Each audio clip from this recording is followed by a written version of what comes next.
Queridos irmãos, vamos abrir a palavra de Deus na carta de Paulo a Tito.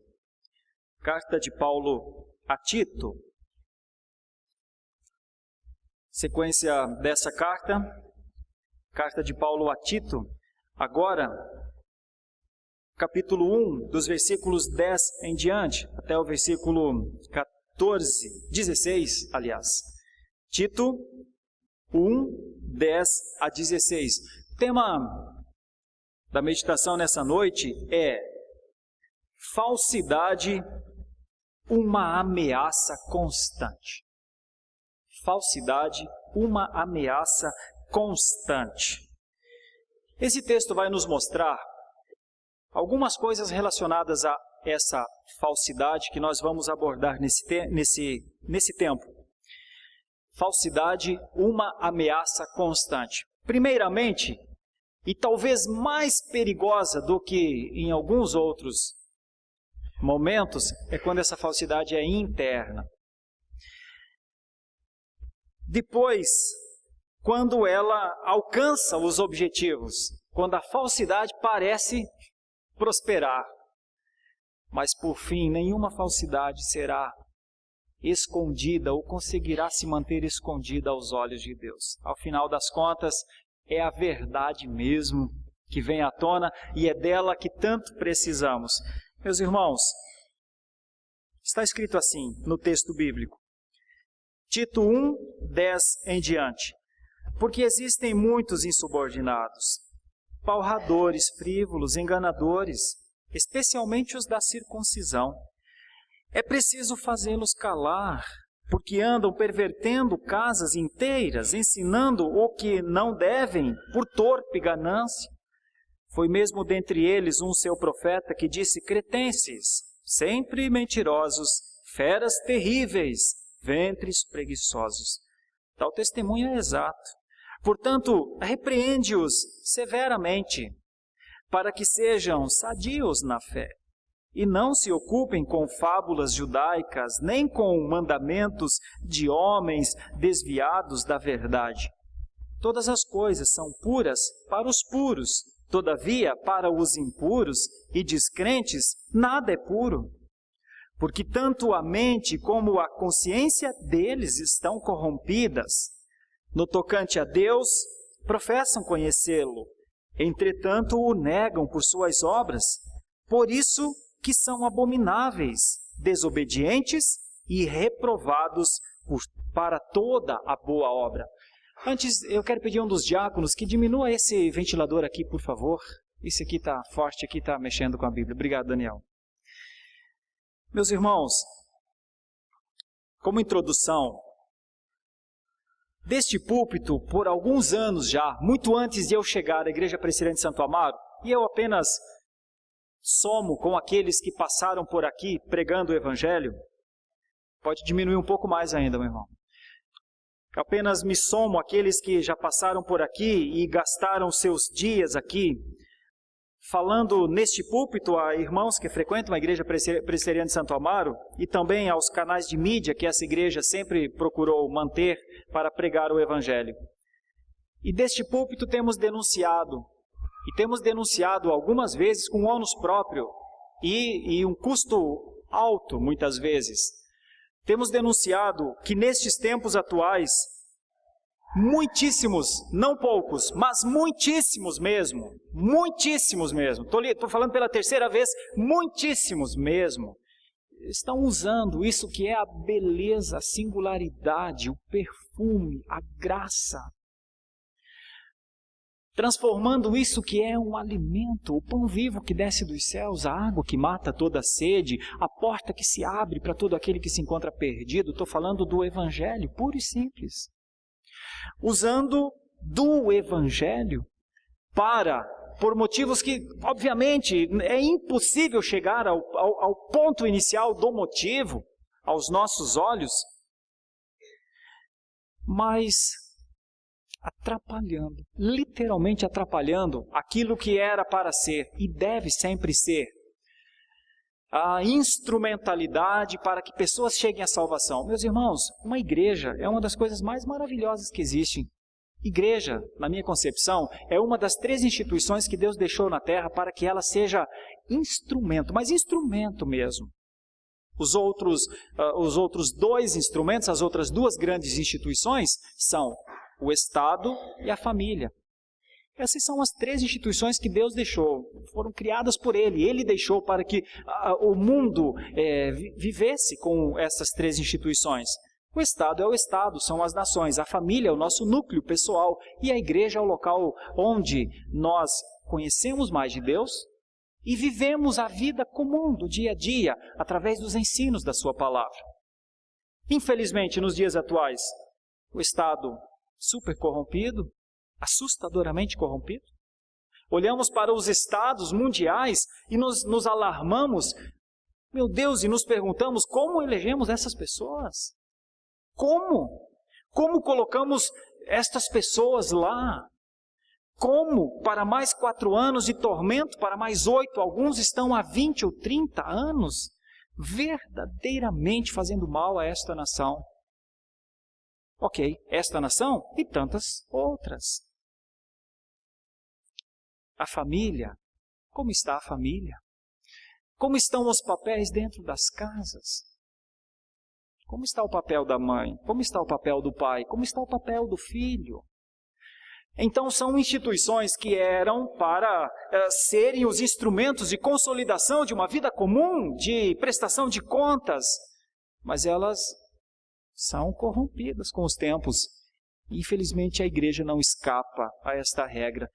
E neste momento, na sequência da carta de Paulo a Tito, Paulo se depara com uma situação na ilha de Creta, e é uma ameaça, uma grande ameaça. Nós temos procurado denunciar essas ameaças.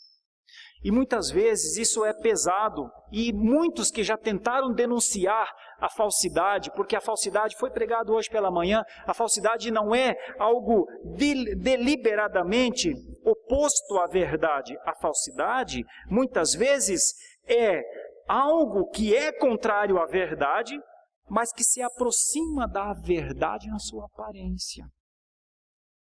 É mentira, mas parece verdade. Deste púlpito nós temos denunciado o islamismo e temos dito que só Cristo salva, ninguém mais salva além de Cristo. Temos denunciado o extremismo do islamismo, mas não só o extremismo não. Temos denunciado o islamismo. Por ser um tipo de condução do povo que afasta da pessoa e da obra do Senhor Jesus Cristo. Eu não estou falando do Estado Islâmico, não estou falando de Boko Haram, estou falando do islamismo como instituição. Porque afasta um povo e talvez parte do mundo do conhecimento da verdade e bloqueia, quando nossos missionários estão na região, sofrem absurdamente. Você vive no Brasil, você não sofre esse ataque, mas eu estive numa reunião nesta semana com um secretário executivo de uma igreja comprometida com a verdade em 2 países do Oriente Médio, Síria e Líbano, e ele disse abertamente para todos nós, nossos missionários não podem trabalhar, não deixam eles trabalhar, não deixam eles falar de Jesus. Não estou falando do extremismo do islamismo, estou falando simplesmente do movimento, falando da religião. E eles não só não podem trabalhar, mas são perseguidos. Muitos são mortos. Então, nós temos denunciado isso e temos dito que são coisas abertamente contrárias a uma verdade que liberta. E alguém precisa dizer, é isso. E alguém precisa falar, é isso. Temos falado abertamente contra o espiritismo deste púlpito. O espiritismo nega a ressurreição de Cristo. O espiritismo é uma jaula que coloca as pessoas dentro, achando que a reencarnação vai solucionar os seus problemas. Isso é como um vírus que pega e um número enorme de brasileiros se considera espírita, negando frontalmente a ressurreição de Cristo Jesus. Nós temos denunciado isso. E por conta dessas denúncias, obviamente, recebemos reações das mais diversas. Nós temos denunciado o neopentecostalismo atual, denúncia aberta mesmo. Porque o que se faz nesse país em torno de uma mentira chamada teologia da prosperidade é inadmissível. Não é possível que isso vá e que nossas futuras gerações experimentem esta maldade que se faz. E obviamente, por causa disso também, temos sofrido as nossas perseguições. Mas não tem como parar. Simplesmente não tem como parar. Meus irmãos, quando nós olhamos para esse texto de Paulo a Tito, ele está preocupadíssimo, porque o Evangelho precisa prosperar naquela cidade, naquela ilha. O Evangelho é a água limpa, é o pãozinho quente. O Evangelho é aquilo que faz a pessoa viver, reviver, ressurgir. A primeira ressurreição é a conversão. Mas por conta dessa falsidade, que é uma ameaça constante, e primeiramente ela é interna, e eu vou abordar isso. Paulo estava muito incomodado com aquela situação. E por isso ele escreve a Tito, e quando Paulo escreve a Tito, ele está falando de coisas muito significativas. Por exemplo, no começo da carta, Paulo falando a Tito acerca da vida cristã, acerca de quem ele era, acerca do que ele esperava de Tito na cidade de Creta, Paulo ensina como era o seu ministério, quem era ele. E Paulo se considera um servo de Deus, um apóstolo de Jesus Cristo, com o único objetivo, promover a fé que é dos eleitos. Paulo fala dele como um pregador que precisa levar verdadeiramente esperança de vida eterna de um Deus que não pode mentir, de um Deus que tem um propósito eterno para todo aquele que nele busca. Paulo, falando de si, diz que a eleição é na eternidade, mas o entender a Cristo é no agora.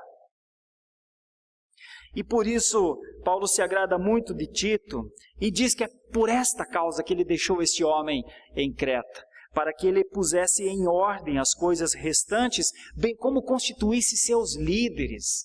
Meus irmãos, sou professor de seminário e já fui seminarista também, e quando dou aula para 20 alunos, tem uma turma que é muito grande, mais de 40 alunos, eu digo para eles com essa franqueza que estou lhes falando, agora vocês estão sentados aqui na cadeira do seminário, e vocês estão preocupados com seus ministérios, estão pensando que quando terminar esse curso, vocês serão bons pastores, vocês serão pastores de igrejas, e vocês farão bons trabalhos. Eu digo para vocês, eu lá falando com seminaristas, vocês precisarão de homens idôneos com vocês. Vocês precisarão de bons presbíteros, não só de presbíteros, mas dos bons. Vocês precisarão de bons diáconos, não só de diáconos ou de muitos diáconos, de bons homens de Deus. E essa era a preocupação de Paulo a Tito. Tito, para que você consiga fazer o trabalho em Creta, você precisa ter homens com você, você precisa ter pessoas com você, você precisa ter gente que você confia de verdade. Você precisa ter gente que, se precisar levantar às 3 horas da manhã, você vai ligar, claro que lá não era ligar, mas você vai atirar uma pedra na porta da casa e a pessoa vai se levantar e falar, eu estou aqui, Tito, para quê? O que temos de fazer agora? Sabe, são essas coisas que constituem uma igreja verdadeira, uma igreja pura, uma igreja que começa na sua liderança, na seriedade, no comprometimento, no amor, na paixão, sabe? Na condição que essa liderança tem de amar ao Senhor. Primeiro ao Senhor. Uma liderança, uma boa liderança, primeiro ama o Senhor. Não ama primeiro a igreja, primeiro ama ao Senhor. Mas ama muito, ama com adoração, ama com preocupação com a sua vida, ama com arrependimento com seus pecados.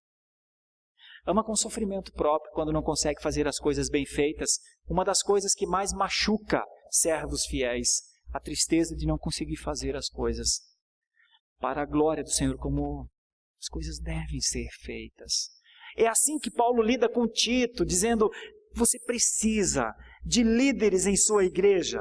Você precisa de líderes que a escolha deles se faça através de critérios.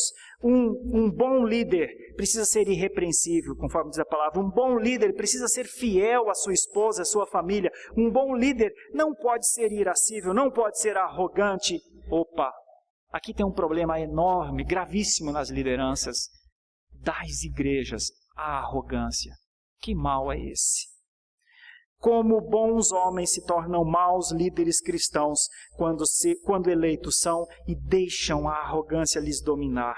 Um bom líder não pode ser alguém que dê mau testemunho, que seja violento, que seja cobiçoso. Um bom líder tem que ter sua porta aberta para receber pessoas, tem que ser amigo do bem. Um bom líder tem que ter domínio próprio, tem que buscar justiça. Tem que ser um homem que lê a palavra, que ora. Um bom líder precisa ser apto a usar a boa doutrina para incentivar aqueles que querem buscar a Deus e rejeitar os dissimulados na fé. É fácil ser um líder na igreja verdadeira? Não é. Não é, irmãos. Eu falei isso num dos nossos pequenos grupos nesta semana. Orem por seus presbíteros, eu disse lá. E digo para vocês,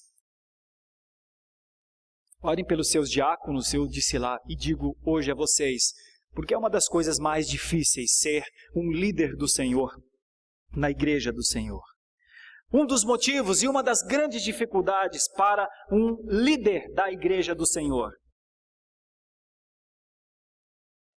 Vem a seguir, os chamados falsos mestres na igreja. E quando Paulo fala dos falsos mestres na igreja, Paulo está falando, veja, ironicamente, Paulo está falando dos judeus. Dos judeus que talvez, porque isso está relatado lá em Atos, no livro de Atos, quando aconteceu o momento em que os discípulos começaram a falar nas línguas das nações, e em todas as línguas, ali em Jerusalém, se ouvia das grandezas de Deus, da verdade de Deus.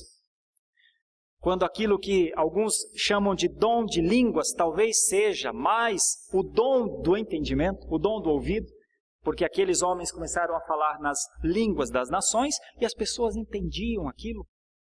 Uma das línguas, e está escrito lá em Atos, os cretenses estavam lá. Os da ilha de Creta. Talvez judeus que, quando do derramamento do Espírito Santo de Deus, no entendimento das grandezas de Deus para todas as nações, eles estavam lá ouvindo a palavra e aí voltaram para Creta. Talvez esteja aqui o começo do evangelho em Creta. Mas é justamente desses que Paulo vai dizer, os da circuncisão, são os primeiros inimigos. A primeira ameaça de Paulo, a primeira ameaça ao evangelho de Jesus Cristo em Creta, eram os que conheciam a fé. Não era para ser. Normal é quando os inimigos são declarados, são de fora. Mas isso também não é novo no evangelho. Pedro experimentou isso. No momento em que Pedro recebeu uma visão de Deus para que ele fosse ao mundo gentílico, a primeira coisa que os judeus questionaram a Pedro foi: você senta com os incircuncisos? Você se assenta com aqueles que não são da nossa religião judaica? O próprio Jesus, quando sentava nas casas, quando se alimentava na casa das pessoas, nunca faltou um fariseu para dizer: come com os pecadores, olha como é esse rabi, é glutão, bebe com os incautos.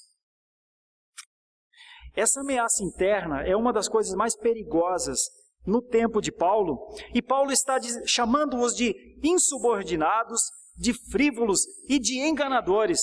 E diz uma coisa, que é a nossa tentativa, de alguma maneira, nos púlpitos reformados dessa nação, tentar fazer alguns palradores, frívolos, enganadores pararem. Isso parece até uma atitude inglória. Eu não sei nem se vamos conseguir, mas alguém tem que dizer de algum púlpito que a teoria entendida por muitos como uma das coisas mais maravilhosas desses tempos, que é a teoria da prosperidade, é uma enganação. Alguém tem que dizer que na teoria da prosperidade, quem enriquecem são os pregadores da teoria da prosperidade. Alguém tem que dizer que eles construirão templos salomônicos. Alguém tem que dizer. Alguém tem que dizer que esses infelizes comprarão redes de televisão. Alguém tem que dizer. Alguém tem que dizer que eles usarão das mídias mais e escreverão livros. Alguém tem que dizer que eles são motivados por aquilo que o próprio texto vai dizer. Torpe ganância. Duro e difícil. Lamento, não há outro caminho. O caminho da igreja bíblica é se posicionar. O caminho da igreja bíblica é olhar para as Escrituras e trazer, de alguma maneira, essa Escritura aos nossos dias. Eu não tenho nenhuma dúvida que os dias atuais são dias que o Evangelho chega na casa das pessoas de maneira pervertida, exatamente como está aqui no versículo 11. É preciso fazê-los calar, porque andam pervertendo casas inteiras, ensinando o que não devem. Olha o motivo. Por torpe ganância. A cada semana, mais igrejas serão abertas com os novos apóstolos, os mais modernos. A cada semana, alguém tem que dizer, como eu disse hoje na escola bíblica dominical, alguém tem que dizer que essas igrejas estão registradas nos nomes destes apóstolos. Alguém tem que dizer que os lucros dessas igrejas vão para as contas desses homens. Alguém tem que dizer. Difícil quando isso vem de dentro. Sabe, se o mundo islâmico tem a sua concepção, se o espiritismo tem a sua concepção, se os Wicca têm a sua concepção, sabe? É uma coisa clara, você vê, você diz, eu não ando nesse caminho porque isso é claro para mim. São enganadores, você vê. Mas quando está dentro do nome evangélico, aí dói demais. Alguém tem que denunciar a falsidade como uma ameaça constante. E nessa ameaça constante, parece-me que o foco é interno. Agora, também se vira para o outro lado. Veja o versículo 12. Também há uma ameaça externa. Foi mesmo dentre eles um seu profeta que disse: cretenses, sempre mentirosos, feras terríveis, ventres preguiçosos. Tal testemunho é exato. Portanto, repreende-os severamente para que sejam sadios na fé e não se ocupem com fábulas judaicas nem com mandamentos de homens desviados da verdade. Teve um homem chamado Epimênides, e Epimênides foi um poeta que exagerou talvez para dizer que Creta era o povo cretense. Aliás, tinha até uma terminologia, a terminologia era cretenizomai, cretenizar. A palavra cretenizar significava mentir. Então este poeta, chamado Epimênides, ele disse, quer saber qual é a essência dos cretenses? É mentira. Meus irmãos, isso é uma das coisas mais simples que existem. Um mundo longe de Deus sempre será um mundo de mentiras. Mas é exatamente para que pessoas que vivem na mentira, para pessoas que vivem no engano, para pessoas que vivem na escuridão, para pessoas que vivem precisando usar da mentira para se manter, é exatamente para esses que o Evangelho chegou em Creta. Era isso que Paulo queria. Paulo queria que estes homens experimentassem verdadeiramente a fé, ao invés de viverem debaixo de fábulas. Meus irmãos, a falsidade é sempre uma ameaça. Às vezes ela é interna e às vezes ela é externa. Neste caso, parece que os cretenses haviam assimilado as fábulas judaicas e passaram a viver aquilo. Entre as fábulas judaicas está o gnosticismo do primeiro século, mas não só isso. Entre as fábulas judaicas do primeiro século estava também a adoração, algumas das instituições do Antigo Testamento, adorações de locais, por exemplo, e praticamente culto sendo prestado em alguns locais. Então havia dois tipos de ameaças ao evangelho em Creta. Um era o de fora, o outro era o de dentro. E sobre essas duas coisas, este homem está nesta cidade para pregar o puro evangelho. E o que é o puro evangelho? Olhando aqui para o texto da palavra de Deus. Veja o que diz o versículo 15. Todas as coisas são puras para os puros. Todavia, para os impuros e descrentes, nada é puro. Absolutamente nada é puro. Eu diria para você, meus irmãos,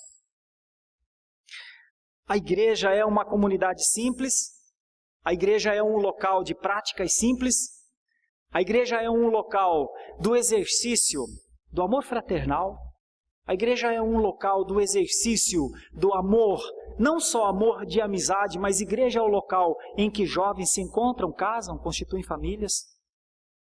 A igreja é o local onde a gente gasta tempo para ouvir da palavra de Deus, sair de um culto ou de uma escola bíblica dominical com algum acréscimo para as nossas vidas. A igreja é o local para que conheçamos quem Deus é cada vez mais, conheçamos o seu plano redentivo. A igreja é o local que nós não só conhecemos a Deus, mas nos conhecemos a nós mesmos. A igreja é um dos locais em que nós somos enriquecidos constantemente. É com essa ideia que a gente vem para a igreja. A gente vem para uma igreja para cantar os louvores que temos para cantar ao Senhor, para ser alvo de uma intercessão, porque muitas vezes estamos passando por muitas dificuldades. É o local para pedir socorro quando estamos passando por alguma dificuldade. E talvez fosse isso que Paulo quisesse dizer. Para os puros, tudo é puro. Todas as coisas são puras para os puros. Porque tem coisa melhor do que nos dias tão difíceis quanto são estes dias, você ter uma igreja para se assentar, para ouvir da palavra de Deus, para ouvir que Deus lhe ama, para ouvir que Deus lhe dá mais uma chance, para ouvir que Deus olha para você com amor. Tem algum lugar no mundo que você tem a condição de ouvir uma exposição bíblica que mostra um Deus que conhece o teu interior, que sabe do que você está passando neste momento? Tem algum lugar que pode lhe dar alguma coisa mais preciosa do que uma promessa segura, garantida de salvação em Cristo Jesus? Não tem. Só a igreja pode fazer isso. Pois bem, essa é a proposta da igreja. Por isso, para os puros, todas as coisas são puras. Para os cristãos verdadeiros, viver a vida de fé é uma das coisas mais preciosas do mundo. Mas veja o que as ameaças fazem, e é a outra parte do texto. Todas as coisas são puras para os puros, todavia para os impuros e descrentes, nada é puro. Sabem por quê, meus irmãos? Porque a igreja ela é constituída de crentes e de não crentes. Lhe parece estranho? Mas não estranhe. A igreja é composta de pessoas que amam ao Senhor e tudo aquilo que elas ouvem do Senhor, elas querem mais. E tudo aquilo que elas conhecem do Senhor, elas se alegram naquilo. A igreja é composta de pessoas que não conseguem ficar sem a palavra de Deus, não conseguem ficar sem a comunhão. A igreja é composta de gente que ama verdadeiramente a igreja. A igreja é composta de pessoas que, se elas ficarem um domingo, 2 domingos sem estar no dia a dia daquela igreja, elas se sentem mal, elas dizem alguma coisa está errada com a minha vida. A igreja é assim. A igreja é composta de gente que diz, meus filhos nasceram, eles precisam andar no bom caminho, quem vai me ajudar? E elas lembram, a igreja vai me ajudar. Os professores de escola bíblica dominical vão me ajudar. Os meus amigos vão me ajudar. Quando meus filhos crescerem e precisarem de valores, eles encontrarão neste lugar onde eu estou. A igreja é composta de gente que ama tudo o que a igreja oferece. Então, quando a igreja diz assim, vamos ter um currículo especial de escola bíblica dominical, eles amam. Eles dizem, olha, está pensando em mim, está pensando em cuidar da minha vida. Quando a igreja diz, vamos ter uma sala especial de jovens, eles dizem, puxa, eu sou jovem, isso é para mim.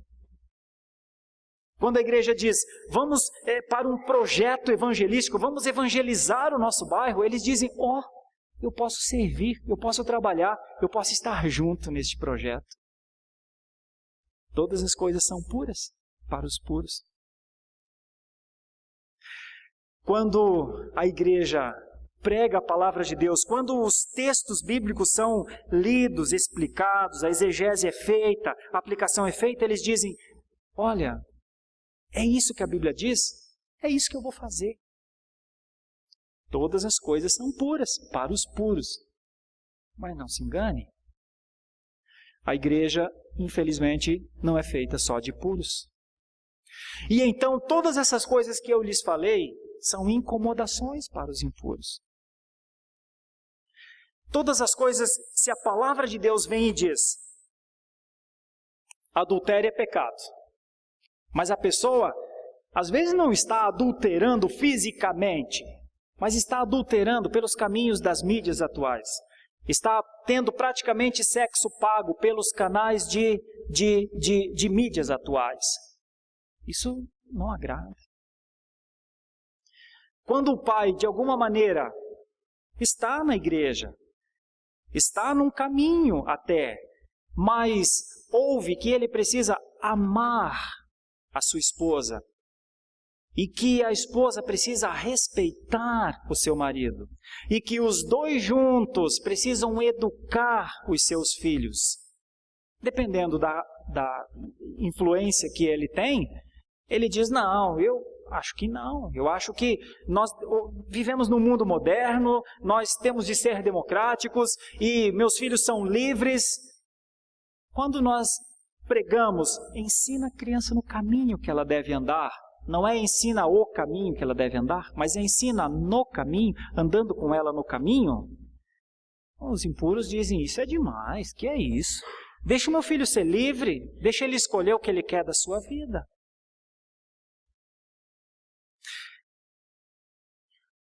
Todas as coisas são puras para os puros. Mas aos impuros, diz a palavra, e eu daqui a pouco vou fazer a exegese dessas duas palavras. Ao impuro, diz aqui no texto, aos descrentes, nada é puro. Então talvez a igreja diga, maravilhoso projeto evangelístico, vamos juntos? Não, eu não. Outros irão. Meus irmãos, eu não tenho dúvidas. A igreja é feita de pureza e de impureza. E olha como é que Paulo trabalha essa questão, porque diz assim, que os impuros, tanto a mente como a consciência deles está corrompida. O que é que Paulo queria em Creta? Ajudar aquela igreja a não viver sob uma corrupção. Ajudar aquele povo a viver uma fé sadia, uma fé verdadeira, uma fé alegre, uma fé agradecida, uma fé de um relacionamento próximo com o Senhor. Foi por isso que Deus deixou e tornou Paulo este plantador de igrejas do primeiro século, e Paulo então comissionou pessoas. Um deles era Timóteo e muitos outros, mas neste caso era Tito. Timóteo tinha um temperamento e Tito tinha outro. O temperamento de Tito era ser solucionador de problemas. Aqui nós temos um homem, e note, Paulo está dizendo a ele, filho, eu te deixei em Creta para organizar a liderança, para pôr em ordem todas as coisas, agora uma coisa eu tenho que lhe falar. Também tem impureza na igreja. E como é que vai lidar com essa impureza? Como é que vai confrontar isso? Bom, é aqui que vem a parte final, então, dos versículos. O versículo 16 diz assim, no tocante a Deus, professam conhecê-lo, entretanto, o negam por suas obras. Por isso que são abomináveis, desobedientes e reprovados para toda boa obra. Meu tema nessa noite, meus irmãos, à luz deste texto, é que a ameaça é constante. A ameaça ao Evangelho é constante. Desde os tempos de Tito até os tempos atuais. Esta ameaça é constante. E essa ameaça chama-se falsidade, aparência de Evangelho. Uma leve aparência de Evangelho.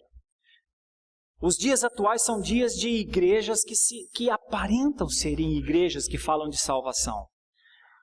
Os dias atuais são dias de movimentos que aparentam ser movimentos bem organizados. Mas como foi no tempo de Paulo, a grande maioria dos movimentos cristãos dos tempos atuais são movidos por um negócio chamado torpe ganância. Alguém tem que denunciar isso. E que haja mais denunciadores, porque é impossível viver como se fosse verdade aquilo que, obviamente, a Escritura chama de mentira. Então, olha esse versículo 16. Olhe como é que Paulo diz: Deus vê uma coisa. Deus vê pessoas dizendo: conhecemos a Deus, mas as suas obras o negam. Agora veja como é que Deus trata aqueles que aparentemente são dele, como abomináveis, como desobedientes e como reprovados. Irmão, você tem alguma dúvida que Deus nos conhece e vê como é que nós estamos andando? Você pode ter certeza, por mais que nós professemos a Deus, professemos que somos cristãos, que somos de uma denominação, alguma denominação, não estou falando necessariamente do presbiterianismo, alguma denominação, professamos uma denominação, dizemos e testemunhamos que somos cristãos. Mas se ao longo das nossas vidas negamos os princípios elementares da fé cristã, e os princípios elementares da fé cristã não são muitos, só que são importantíssimos. Se abrimos mão de caráter, se abrimos mão de moral, se abrimos mão de ética, se abrimos mão de testemunho, se abrimos mão de fidelidade, se abrimos mão de serviço, se abrimos mão de comunhão, se abrimos mão de evangelização, se abrimos mão de discipulado, se abrimos mão dessas coisas que são princípios elementares, que cristãos somos, irmãos? Que cristãos seremos, irmãos? Vou dizer de novo. Se abrimos mão de ética, se abrimos mão de moralidade, se abrimos mão de caráter, se abrimos mão de testemunho, se abrimos mão dessas coisas que são fundamentais, se para nós a mentira já não é um absurdo, se para nós o egoísmo já não é um absurdo, se para nós o viver para nós é mais importante do que o viver para a glória de Deus, que cristianismo vivemos? E que cristianismo vamos viver? Que cristianismo vamos deixar para os nossos filhos? Se abrimos mão de comunhão, se abrimos mão de fidelidade, irmãos, me permitam dizer com todo carinho e respeito, que a igreja sabe que eu procuro nutrir diariamente, mas irmãos, um presbiteriano jamais é um infiel nos seus dízimos, viu? Um presbiteriano jamais é infiel com a sua esposa, ou a esposa é infiel com o seu marido. Um presbiteriano, herdeiro da reforma protestante do século XVI, jamais é alguém que coloca-se no centro das coisas e a glória de Deus fica em segundo plano, jamais. É sobre essas coisas que eu estou falando. É sobre isso que parece que o texto está querendo dizer. Uma coisa é professar a Deus, a outra é confirmar com as obras. Professar é mais fácil que confirmar. Eu sei que é. Só que tem um Deus que, como essa luz está aqui, olha para nós, olha para mim. A minha preocupação é ver este texto e entender o sentimento de Paulo. Tito, prega o evangelho em Creta, liberta essas pessoas das fábulas, liberta essas pessoas do egoísmo, liberta essas pessoas do materialismo, liberta essas pessoas da idolatria, liberta essas pessoas que estão com seus olhos vendados, porque, irmãos, não tenho dúvidas que Paulo está dizendo, dentro da igreja de Creta tem gente com os olhos vendados. E então a religiosidade se torna uma perda de tempo, um custo alto. A minha leitura é que a falsidade é uma das causas. Um evangelho falso sendo pregado para pessoas que ainda não descobriram a verdade. Esse é o ponto em Creta. Mas não deve ser o ponto para nós, que nós não estamos mais em Creta. Nós estamos há 2000 anos depois, aqui no século 21, e somos cristãos do século 21. Cristãos do século 21 sendo instruídos a viver o cristianismo neste século que nós estamos. E como é que nós podemos aplicar estas coisas à nossa vida? Então eu vou falar aqui de talvez 3 ou 4 aplicações. Meu irmão, se você perceber evangelho mentiroso sendo pregado, denuncia. Denuncia. Se você usa canais de comunicação, use-os bem. Se você encontrar dia após dia, se você for bombardeado por esse chamado evangelho da prosperidade, denuncia. Fala da provisão de Deus, que é muito superior à prosperidade humana. Se você encontrar homens desenvolvendo suas riquezas, seus patrimônios à custa da ingenuidade do povo, denuncia. A gente reage a tantas coisas pelos canais de mídia, não é verdade? Pelas mídias sociais. Por que não reagir àquilo que frontalmente agride a glória de Deus? Por que se calar diante de alguém que ofende ao seu Deus? Lembre-se que foi motivado por isso que Davi enfrentou Golias. Davi, aquele jovenzinho, enfrentou aquele filisteu enorme, porque aquele filisteu zombava. Cadê aqueles que podem defender a glória de Deus? E aí Davi pergunta para eles, vocês vão ficar quietos? Não tem ninguém aqui para enfrentar esse incircunciso? Cadê os nossos guerreiros? Cadê aqueles que podem dizer, existe um Deus em Israel? Cadê aqueles que se sentem povo do Senhor para dizer, não fale isso contra o nosso Deus? Não ofenda mais a glória, a santidade, a soberania, a majestade do nosso Deus? Bom, não havia ninguém. Todos eram de Israel, mas não havia ninguém. E é então que Davi diz, não pode falar assim contra o Deus de Israel. E é por isso que ele ataca o gigante. Irmãos, tenho para mim, e quero finalizar com essa reflexão, tenho para mim que o cristianismo verdadeiro está muito em silêncio, muito calado.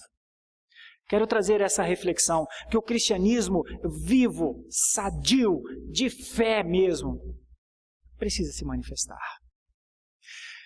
Quero concluir dizendo, proteste, protestante.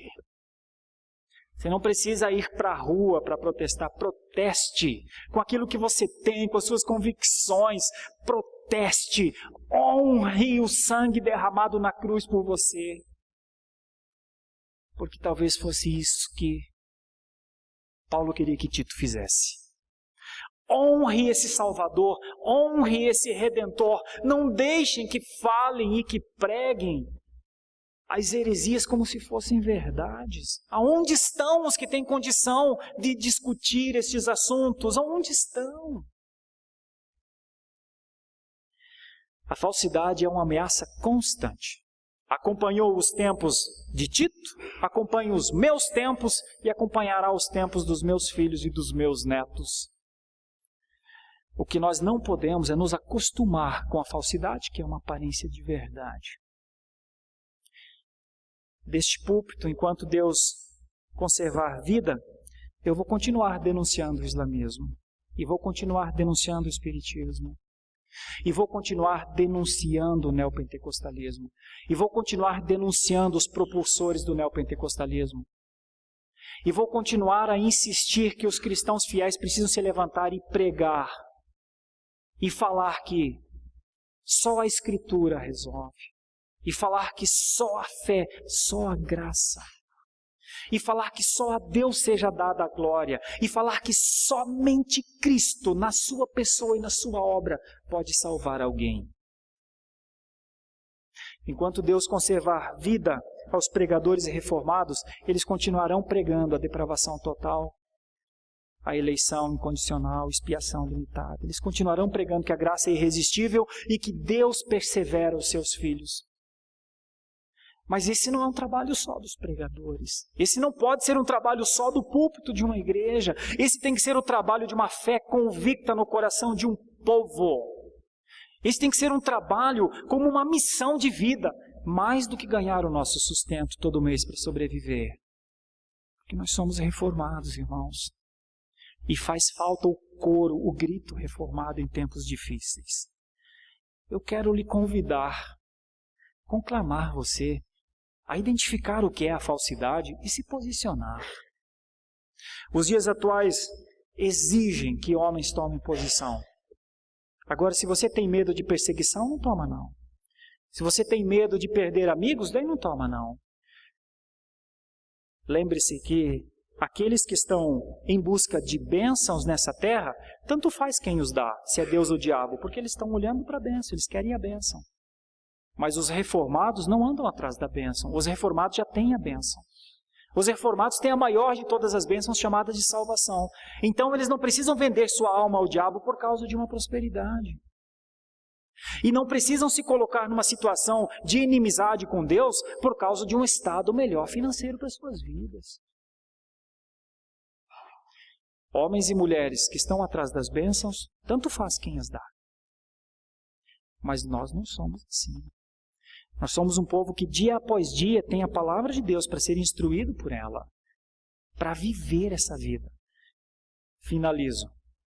Sempre haverá falsidade. Ela é uma ameaça constante. Ela é externa, mas a que mais nos incomoda é a interna. Uma alegria para mim é que Deus vê. A Bíblia diz, Deus sabe o que é verdadeiro e o que é certo e o que é falso. Um dia tudo isso passará. Um dia todas essas pessoas serão julgadas pelos males que fizeram. Graças a Deus, porque aqueles que estão em Cristo estão livres, diz as Escrituras. E o meu grande otimismo para com o povo reformado é que é um povo blindado contra essas coisas já. Mas é que às vezes as ameaças são tão fortes que muitas pessoas têm sua fé abalada por causa disso. Que Deus lhe dê graça para identificar o que é errado e se posicionar. Que Deus lhe dê graça para andar no caminho que é o caminho certo e levar pessoas contigo. E então é sim possível que você, como Tito, possa marcar a sua geração. Talvez você nunca usará um púlpito para fazer isso, mas você tem a sua plataforma. Você tem a sua condição. Não se cale diante dos absurdos em nome de Deus dos dias atuais. Não perca a condição de se indignar com o que fazem em nome de Deus para benefício próprio. Não sucumba a essa avalanche. O cristianismo que está dentro de você tem que ser mais forte do que a opressão cultural dos tempos atuais. Tem que ser. Que Deus lhe dê graça e nos dê graça para isso. Em nome de Jesus. Meu Deus, Senhor nosso, que constituiu tanto a Paulo para ser um pregador do Evangelho e por isso muitas perseguições sofreu, mas foi até o fim, que constituiu homens como Áquila, como Apolo, constituiu homens como Timóteo, como Tito, que foram até o fim por alguma coisa que eles acreditavam. Acreditavam que havia uma verdade, que se poderia viver por aquela verdade. Foram até o fim por acreditar que era possível viver com o Senhor. Ah, Deus de graça, faz-nos entender que é possível viver pela verdade. Faz-nos entender que é possível nos posicionar contra as artimanhas de Satanás, que muitas vezes usam igrejas, inclusive, para ludibriar pessoas, para alimentar o ego das pessoas.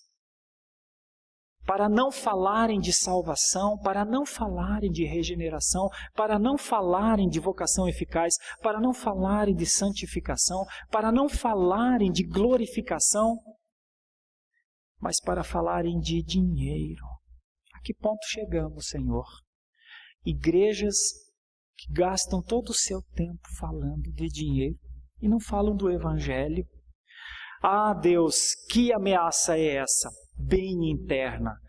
Dá-nos força, Senhor, para nos posicionarmos, que a glória do Senhor está sendo solapada. Dá-nos força para testemunhar que somos salvos e que a nossa maior alegria é a salvação. Por isso, Senhor, se há homens ou mulheres tristes entre nós, leva-nos o versículo bíblico ao coração. Senhor, restaura em nós a alegria da salvação, porque nós temos a salvação, Senhor. Ó Deus, não nos faz andar de cabeça baixa, não nos deixa andar como derrotados, não nos deixa andar como alguém que não tem o que dizer a este mundo. É o que eu te peço. Que o Senhor nos dê graça para sempre termos uma liderança que ama o Senhor. Que o Senhor nos dê força para nos posicionar contra os inimigos do Evangelho. Que o Senhor nos ajude nas nossas fraquezas para que não envergonhemos a Ti, Senhor. Senhor, faz-nos mais crentes, dia após dia. Talvez já nos sintamos crentes, mas me permita orar por isso. Faz a gente ser mais crente do que a gente é. Faz a gente confiar mais no Senhor do que confiamos. Faz a gente amar mais ao Senhor, gostar de ouvir a Tua palavra, ler os textos do Senhor. Faz-nos alguém que sente falta das Tuas coisas, Deus. Como alguém que tem fome e precisa de pão, como alguém que tem sede e precisa da água. Faz-nos alguém que depende da forma como o Senhor guia o seu povo. Deus, por isso eu oro nessa noite. Esperançoso, porque sei que o Senhor é um Deus de misericórdia e pode, em misericórdia, nos contemplar, apesar dos nossos pecados. Perdoa os nossos pecados, eu te peço. E ajuda-nos, Senhor, a viver essa fé com a intensidade que ela deve ser vivida. Na pessoa de Cristo, entregue a Cristo pelo seu poder e pela sua graça. Oramos assim, em nome de Jesus. Amém.